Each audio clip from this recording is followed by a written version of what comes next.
Reguliarus profesionalios burnos higienos atlikimas, ypač profilaktinės burnos higienos atlikimas, yra vienas iš paprasčiausių, bet pačių svarbiausių investicijų į ilgalaikę savo sveikatą. Šypsenos akademijoje rekomenduojame ją atlikti kas 6 mėnesius, labai išskirtiniais atvejais specialistas gali rekomenduoti ją atlikti kas metus. Yra tam tikri signalai, pagal kuriuos žmonės gali suprasti, kad jau vėluoja su burnos higiena. Dažniausiai pirmiausia pastebi, kad ties dantų linija atsiranda gelsvos, rusvos ar baltos dėmelės arba raželiai. Tai jau yra sukietėjusios apnašos. Žmonės pastebi, kad po valymo apnašos labai greitai atsinaujina ir burnoje gali būti jaučiamas nemalonus kvapas. Jau reikia atlikti burnos higieną. Žmonės pastebi, kad valantis dantis kraujuoja. Jau reikia atlikti profesionalią burnos higieną. Visi šie simptomai jau signalizuoja, kad burnoje kaupiasi akmenys ir bakterijos. Kiti ženklai, kurie gali rodyti, kad reikalinga profesionali burnos higiena, sunku įterpti dantų siūlas plyšta, atsiranda jautrumas šalčiui arba karščiui. Tokie pojūčiai rodo,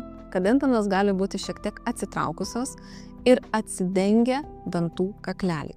Dažnai užleistos higienos pasekmė.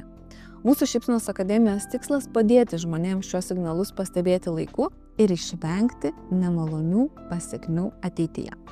Reguliarūs vizitai profesionaliai higienai tai ne tik sveiki dantis, bet ir pasitikėjimas savo šypsena kasdien.